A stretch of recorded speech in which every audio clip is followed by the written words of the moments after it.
Okay, so let's unpack this story because it's almost too cinematic to be real, isn't it? It really is. You have this single, incredibly powerful poem written by a woman from an aristocratic background in the 19th century. Why? And it was so threatening to the government, to the established power, that she was exiled, not by one colonial regime, but by two. Her words themselves were treated as an act of rebellion. It's the very definition of literature as revolutionary action. And this poem, it becomes a national anthem. But it was so, so fiercely anti-colonial that decades later, a new power had to officially censor it. They had to. They had to replace the lyrics with something, something softer, something designed to soothe, not to incite. And that's the core tension we're diving into today. Our mission is to explore the deep, really radical life and work of Lola Rodríguez de Tió, LRT. We're looking at the Puerto Rican poet and activist whose struggle for independence just played out across the entire Caribbean. We're going to trace her political activism, her forced exiles, Which basically transformed her into this regional revolutionary figure. Exactly. And we'll also get into the complex historical critique around her elite status and how that shaped her vision for a free Puerto Rico. What's so fascinating is that she was a literary and a political pioneer at the exact same time. She was the first Puerto Rican woman to really, establish herself as a published poet. And her background, she was born Dolores Rodríguez de Astudillo y Ponce de León. Yes, into a very prominent, very privileged family in San Germain. So you have this highly educated upper-class woman, but she chooses this path of just radical political opposition. She wasn't just writing romantic poetry in her parlor. Not at all. She was an outspoken champion for the abolition of slavery. And a fierce advocate for the independence of both Puerto Rico and Cuba. And making that choice, that dedication to anti-colonialism, it came at a huge personal cost. Her political work was just so provocative that the Spanish governors expelled her and her husband from Puerto Rico. Forced them into exile. The first time was in 1867, and then it happened all over again in 1889. But the exile, instead of silencing her, it almost seems like it amplified her voice. It absolutely did. It turned her from a local dissident into, the defining literary voice of a movement, carrying this fire across international borders. Her poetry became, in effect, a political document for a diaspora. She didn't treat exile as a punishment she had to endure passively. No, she used it. She used it as an opportunity to build political infrastructure abroad. After that first banishment in 1867, she goes to Venezuela. But it's the second exile, the one starting in 1889, that really cements her place as a regional leader. She starts out in New York. Why there? Was it just a place to go, or was there already a movement brewing? Oh, it was a strategic hub. New York at that time was a key organizing center for Caribbean independence movements, especially the Cuban cause. So she plugged right in. Immediately. She connected with and started helping Cuban revolutionaries, most famously, José Martí. She wasn't on the sidelines. She was fundraising, organizing, and lending her incredible literary voice to the cause. And then eventually she settles in Cuba. That's where she lives out the rest of her life, right? Until 1924. That's right. And this is where her vision of independence really matures and crystallizes into one of the most just resonant metaphors in all of Caribbean history. The famous line. That one single line is just essential to understanding the shared struggle. She wrote, Cuba y Puerto Rico son de un pájaro las dos alas.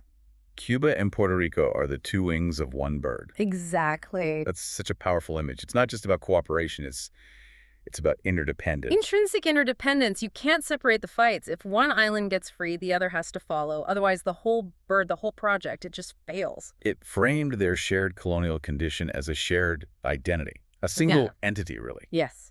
It fundamentally links their histories and their futures. So once she settled in Havana, how does she translate that, poetic vision into actual political power? Well, her home became a magnet. It was a vital gathering point for exiled Puerto Ricans, Cuban intellectuals, politicians.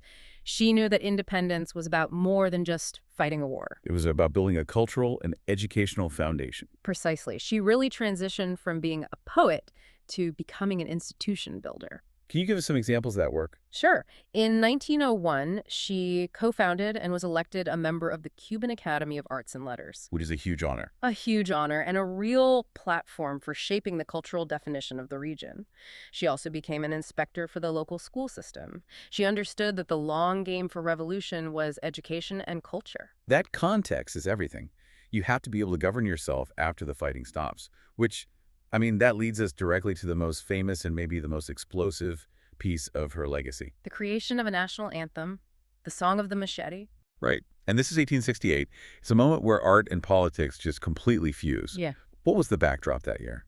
It was an atmosphere of just pure revolutionary fervor. Specifically, you had the attempted revolution known as the Grito de Lares.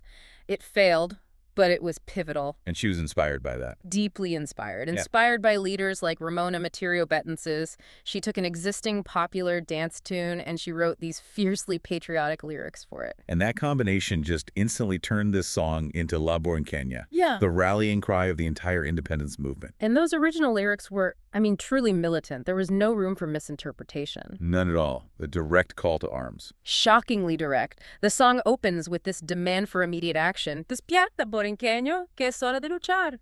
Arise, Boricua. And that term itself, Boricua, refers back to the native Taino name for the island, linking the fight to indigenous roots. It says, awake from the slumber, it is time to fight. Yes. And she's explicit about the tools of that revolution. She says the machete will grant liberty.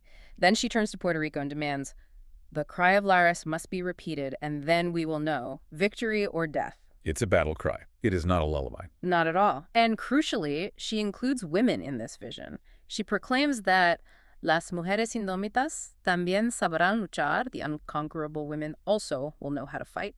For 1868, that was radical. The power of that song must have been palpable. So by the time the U.S. invades Puerto Rico in 1898, this revolutionary La Borinqueña is already the de facto anthem. Everyone is singing it. It was completely entrenched. And this, as you can imagine, presented a huge problem for the new American colonial power. They found the lyrics completely unacceptable. Of course. They saw them as too subversive because of the explicit calls for separation. You just can't govern a colony while its people are singing about victory or death with machetes. So instead of trying to ban a wildly popular song, which would have just caused riots, they neutralized it. They performed a kind of ideological warfare on the tune itself. That's a great way to put it. It's an astonishing act of cultural engineering. In 1903, they sponsored a contest for new lyrics. And the winner, Manuel Fernandez Juncos, delivered exactly what the government wanted. Exactly. The new official lyrics replaced LRT's call for victory or death with this lyrical description of the land. Soft images of tropical gardens, sunny beaches. The revolutionary urgency was just gone, purged completely. It's like replacing a declaration of war with a postcard. From a document demanding freedom to a pleasant, non-threatening travelogue. And if you think about the bigger picture here, that shift really shows you how a national anthem, this incredibly powerful symbol meant to forge an imagined community, is so often manipulated by the ruling power. It transforms the communal feeling from defiance into compliance. Exactly. The battle for freedom was literally being fought over the words the islanders were allowed to sing. And that transition from a revolutionary document to a picturesque description, I think that's the perfect thematic bridge into the necessary critique of her legacy. It is. Because the fight over who defines the nation also extended into how the nation was defined internally. That's precisely right. And this is where we have to introduce the more nuanced view that historians now hold. While Lola Rodríguez de Tió was this fiercely effective advocate for independence, her approach was fundamentally shaped by her social class and her racial identity. What's the core of that critique? Well, she was a white Spanish Creole separatist. The independence she envisioned, while genuinely anti-colonial, often used Eurocentric frameworks to gain legitimacy, both at home and abroad. So, in simple terms, she was trying to prove to the rest of the world that Puerto Rico was ready for independence by emphasizing its European connections. That's a big part of it. The sources point out that her activism sought to uplift pre-Columbian indigenous history and then prominently feature Spanish Creoles as the rightful heirs of the nation.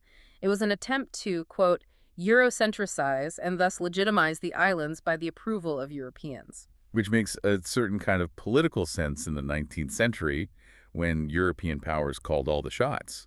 But it obviously created a huge blind spot. It did. The consequence was that this narrative, while it was successful in presenting Puerto Rico as strong and civil to the outside world, it sometimes marginalized Afro-Latinx voices. It generated what some historians call whitening images of Puerto Rico. So her poetry, as political as it was, it often avoided the really difficult debates on race and class that existed on the island. Exactly. The focus was so heavily on independence from Spain that it often sidestepped those internal social stratifications. It's a reminder for us that these liberation movements are never monolithic. Even the most radical figures are operating within the context of their own social experience. Right. And the fight for political freedom didn't automatically solve those deep-seated issues of racial and class inequality, and that's the historical contradiction we have to grapple with. However, that nuance doesn't negate the power of her vision for cultural education, especially in her later life. We see this commitment continue in 1908 after she'd settled in Cuba. She was still pushing for that intellectual upliftment. What was her message then, in that later period? She was imploring activists and the public, really, to expand their knowledge beyond the island's borders. She said they must learn all languages. We should be a pueblo that can understand itself in all languages. So her lifelong belief was that cultural competence, intellectual strength, those were the ultimate revolutionary tools. For a nation to be capable of true self-governance, yes. So what does this all mean when we look at her legacy today? Well, her legacy is enduring. It's massive. She was a true literary pioneer. You see that in works like Miss Cantares. But she was also a political force of nature. A woman whose ideas were considered so dangerous in a time when women's public influence was so restricted that she was exiled by 2 different governors. She leveraged her privilege to advocate for the oppressed, even if her vision had what we now see as certain historical limitations. And her importance is still recognized. There are institutions, streets, schools that all bear her name. She's celebrated as this fierce advocate for justice. And that song she wrote, The original militant La Borinqueña. it's still sung by independence advocates today, which shows you that the fire she lit, it never really went out. The song is a living political document. It chronicles the failure of one colonial power after another to suppress that call for self-determination. And it reminds us that censorship is often just confirmation of a message's power. Which leaves us with a really important question for you to think about.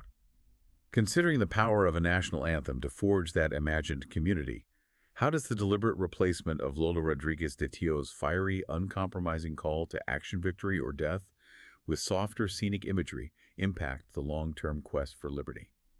Is the true power of the nation contained in what the people organically sing in defiance, or in what the powerful ultimately allow them to sing in compliance?